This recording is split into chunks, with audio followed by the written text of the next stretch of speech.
अस्सलाम वालेकुम स्टूडेंट्स। हम चैप्टर केमिकल काइनेटिक्स स्टडी कर रहे हैं।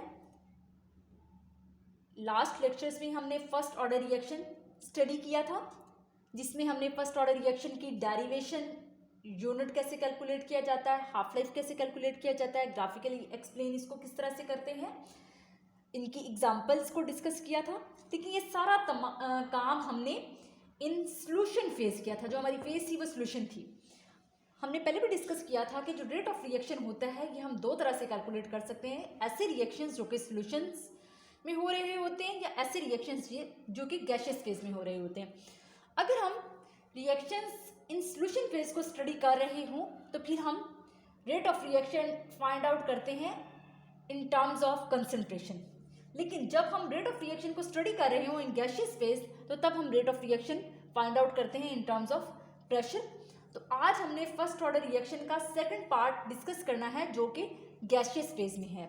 लास्ट लेक्चर्स में जो हमने पार्ट डिस्कस किया था वो first order reaction in solution phase थे। आज हमारा टॉपिक ऑफ डिस्कशन है first order reaction in gaseous phase. तो सबसे पहले हम उसी तरह से एक इक्वेशन बनाते हैं कि हमारे रिएक्टेंट्स हैं, प्रोडक्ट्स में कन्वर्ट होते हैं। अब यहाँ पे सॉल्यूशन फेज के अकॉर्डिंग हमने क्या कंडीशंस लगाई थी? हमने कहा था कि जब टाइम 0 होता है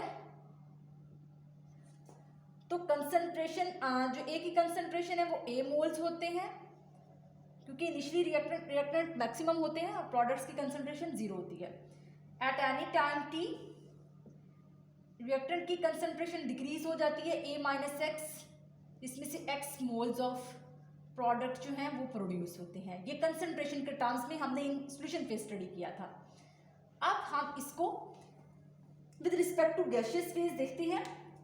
अब हम कहते हैं कि जो रिएक्शन हम ये स्टडी कर रहे हैं, जो रिएक्टेंट है ये गैसियस स्टेट में है। जब ये गैसियस स्टेट में होगी तो हम इसके ये कंसंट्रेशन टर्म्स नहीं लेंगे। हम क्या करेंगे, हम यहाँ पे rate of reaction find out करेंगे with respect to the partial pressure. हम कहते हैं कि ये जो रिएक्टेंट हमारा है ये गैसियस फेज में है, तो इसका इनिशियल टेम्परेचर जो है वो क्या होगा, इनिशियल प्रेशर क्या होगा? तो हम यहाँ पे लिखते हैं इनिशियल प्रेशर ऑफ गैस। तो ये क्या है, इसको हम कह देते हैं कि ये पी नॉट है। इसी तरह से जो गैस होगा, जो गैस है उसका कोई फाइनल प्रेशर भी होगा, तो हम फाइनल प्रेशर को लिखते हैं यहाँ पे फाइनल प्रेशर ऑफ गैस जो है वो पी एफ हो जाएगा। ये चीज़ आ गई। तो ये हमने एक स्टेट्स बता दी कि प्रेशर, इनिशियल प्रेशर जो गैस का था वो क्या है, पी नॉट है। फाइनल प्रेशर ऑफ गैस जो है वो पी एफ है। तो हम नेट इंक्रीज इन प्रेशर जो है वो कैलकुलेट कर सकते हैं। तो नेट इंक्रीज इन प्रेशर जो है उसको हम लिखते हैं, नेट इंक्रीज इन प्रेशर क्या होगा, P F minus P not. मतलब दो स्टेट्स का डिफरेंस है, उसको हम नेट इंक्रीज कह रहे हैं। तो ये क्या होगा, ये P F minus P naught चीज़ आ गई। तो हमने क्या फाइंड आउट करना है, हमने in terms of partial pressure जो है गैसियस फेज में स्टडी करना है। तो हम यहाँ पे एक रिलेशनशिप हमने ये बना लिया कि इनिशियली हमारे गैस की जो नेट इंक्रीज इन प्रेशर है वो इसके इक्वल होगा। तो जब टाइम हमारा 0 है तब नेट इंक्रीज इन प्रेशर जो है वो P F minus P not होगा। मीन्स एक इसके डायरेक्टली प्रोपोर्शनल होगी। ए जो है, जो कंसंट्रेशन टर्म है, इसको हम प्रोपोर्शनल ले लेते हैं नेट इंक्रीज इन प्रेशर के, तो हम कहते हैं P F minus P not. ये चीज़ आ जाएगी कि ये जो कंसंट्रेशन टर्म है इसको हम किसके डायरेक्टली प्रोपोर्शनल लेते हैं, इसको हम डायरेक्टली प्रोपोर्शनल लेते हैं नेट इंक्रीज इन प्रेशर के, क्योंकि हमने गैस फेज को स्टडी कर रहे हैं। अब ये हमारी टाइम 0 पे कंडीशन है। अब एट एनी टाइम टी, अब जब टाइम टी हो जाता है तब पार्शियल प्रेशर ऑफ गैस क्या होगा, तब हम कहते हैं at time T pressure of the gas, at any time T pressure of gas क्या होगा,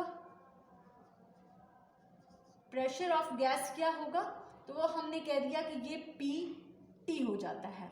इसी तरह से फाइनल प्रेशर ऑफ गैस क्या होगा, इसको हम देखेंगे तो फाइनल प्रेशर ऑफ गैस तो वही रहेगा PF। तो नेट इंक्रीज इन प्रेशर क्या होगा, नेट इंक्रीज इन प्रेशर, इसको हम निकालते हैं, नेट इंक्रीज इन प्रेशर, तो ये क्या होगा PF माइनस PT आ जाएगा। तो यहाँ पे हम कर देते हैं PF माइनस PT। तो एक रिलेशनशिप तो हमने ये डेवलप किया at any time, at time 0, ये क्या है एट टाइम T आ गया, बल्कि यहाँ से ये नजर नहीं आ रहा इसको, ये क्या है, ये फर्स्ट स्टेट एट टाइम 0 और ये क्या है एट टाइम T। तो यहाँ पे हम कह सकते हैं कि जब टाइम T हो जाता है तो नेट इंक्रीज इन प्रेशर वो क्या होता है PF माइनस PT हो जाता है, मीन्स A माइनस एक्स क्या है वो PF माइनस PT हो जाती है। क्योंकि हम गैसियस फेज की बात कर रहे हैं तो हम इसको डायरेक्टली प्रोपोर्शनल कर देते हैं। तो यहाँ पे क्या है A माइनस एक्स जो है वो डायरेक्टली प्रोपोर्शनल होती है PF माइनस PT के। तो ये हमने यहाँ पे दो रिलेशनशिप डिवेल्प कर लिए। अब हम क्या करते हैं, हम फर्स्ट ऑर्डर इक्वेशन जो है जो हमने in terms of solution phase लिखी थी पहले वो लिखते हैं। तो first order reaction in terms of solution phase हमारे पास क्या आया था, हमने इसको कैलकुलेट किया था, ये हमारे पास आया था K is equal to 1/T log natural initial concentration over A minus x.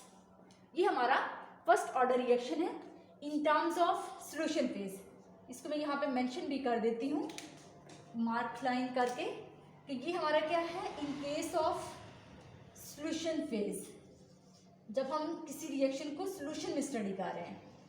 अब हमने यहाँ पे क्या किया, हमने कहा कि जब हम गैस फेज में स्टडी करते हैं तो हम कंसंट्रेशन टर्म्स जो है इनको नहीं लेते, ये हमारी जो कंसंट्रेशन टर्म्स हैं इनको हम नहीं लेते, ये हमने ऑलरेडी डिस्कस किया। तब हम क्या करते हैं, हम rate of reaction find out करते हैं इन टर्म्स ऑफ पार्शियल प्रेशर। तो यहाँ पे हमने कहा कि इनिशियली जो प्रेशर था वो P0 था, फाइनल PF है, तो हमने नेट इंक्रीज इन प्रेशर दोनों केसेस में कर लिया। फिर हमने ये दो रिलेशनशिप भी कर लिए कि अगर PF net increase in pressure जो है at time 0 and net increase in pressure at time T किस किस के डायरेक्टली प्रोपोर्शनल है। तो जस्ट हम यहाँ पे क्या करेंगे, हमने ये जो ऑर्डर ऑफ रिएक्शन निकाला था इन केस ऑफ सॉल्यूशन फेज, इसी में पार्शियल प्रेशर की वैल्यूज जो है वो पुट कर देते हैं। तो यहाँ पे जब हम पार्शियल प्रेशर की वैल्यूज को पुट करते हैं तो हमारे पास रिएक्शन कुछ इस तरह का आता है। तो हमारे पास ये इक्वेशन कुछ इस तरह से बनेगी 1/T log natural as such आ जाएगा। A किसके इक्वल है PF माइनस P0 के। तो हम यहाँ पे क्या करेंगे PF माइनस P0 लगा देंगे net increase in pressure. A minus x किसके इक्वल है PF माइनस PT के। तो यहाँ पे हम PF माइनस PT लगा देंगे net increase in pressure at time T, net increase in pressure at time 0। तो हमारे पास in case of gaseous phase जो ऑर्डर ऑफ रिएक्शन होगा, फर्स्ट ऑर्डर रिएक्शन होगा, वो ये चीज़ आ जाएगी। तो ये हमारा एंड रिजल्ट है यहाँ पे। सो इस एंड रिजल्ट को हमने हाईलाइट कर लिया। अब आपको पता है यहाँ पे हम लॉग नेचुरल की वैल्यू भी लगा सकते हैं। अगर हम लॉग नेचुरल की वैल्यू लगा दें तो हमारे पास इक्वेशन क्या बनेगी, हम यहाँ पे K इसको कर देते हैं, लॉग नेचुरल की वैल्यू लगाएं तो 2.303T, यहाँ पे सिंपल लॉग आ जाएगा PF minus P0 divided by PF minus PT आ जाएगा। ये चीज़ आ गई। अब इसको मजीद हम सिंप्लीफाई कर सकते हैं। अगर हम ये चीज़ फाइंड आउट करना चाह रहे हैं तो हम क्या करेंगे, इसको इधर ले जाएंगे और K को इधर ले आएंगे। तो ये लॉग तो दोनों के साथ कॉमन है, हम यहाँ पे ये भी कर सकते हैं लॉग PF माइनस PT, इसको हम इधर ले गए और इसको हम क्या करेंगे इधर ले आएंगे। तो 2.303 KT लॉग PF प्लस हम क्या करेंगे, क्योंकि ये आ रहा है, बल्कि यहाँ पे हम इसको log KF PF minus P0 कर देंगे। तो ये चीज़ हमारे पास आ जाती है। सॉरी, यहाँ पे जब हम इसको रिवर्स करते हैं तो वैल्यूज जो है वो भी हो जाएगी, रिवर्स हो जाएगी। तो यहाँ पे हम माइनस KT ओवर 2.303 ये कर देंगे। तो जब हमने यहाँ से इस तरह से हम PF माइनस PT जो है log PF माइनस PT, इसको भी फाइंड आउट कर सकते हैं इस इक्वेशन के अकॉर्डिंग। अगर हम इसके अकॉर्डिंग ग्राफ बनाना चाहें तो log PF माइनस PT और टाइम के दरमियान में ये log PF माइनस PT की हमारी स्ट्रेट लाइन इक्वेशन आ जाती है। तो यहाँ पे ये हमारा y mx, ये हमारा y वेरिएबल होगा, ये mx होगा और माइनस साथ में आ रही है नेगेटिव स्लोप होगी, तो ये क्या है प्लस c इंटरसेप्ट होगा। अब यहाँ पे y एक्सिस पे हम ये वेरिएबल लेंगे, m क्या है हमारी स्लोप है जो कि k minus k over 2.303 negative slope होगी, और साथ में हमारा क्या है log PF माइनस PT जो है ये इंटरसेप्ट आ जाएगी। तो x एक्सिस के अलॉन्ग हमारा वेरिएबल जो है वो टाइम आ जाएगा। ये इक्वेशन हमारे पास, जस्ट इसको हमने रीअरेंज किया है तो हमारे पास इस तरह से ये इक्वेशन आ जाती है। अब यहाँ तक हमने first order reaction in gaseous phase को भी स्टडी कर लिया। इसके बाद हमारी एग्जांपल्स आती हैं, examples of first order reaction in the gas phase. तो ये आपकी बुक में भी गिवन है, इसको आपने जस्ट याद करना है कि thermal decomposition of hydrogen peroxide, thermal decomposition of nitrogen pentoxide, thermal decomposition of azomethane, thermal decomposition of sulphuryl chloride into sulphur dioxide, ये सारी क्या है फर्स्ट ऑर्डर रिएक्शन की एग्जांपल्स हैं। ये गैस फेज में है।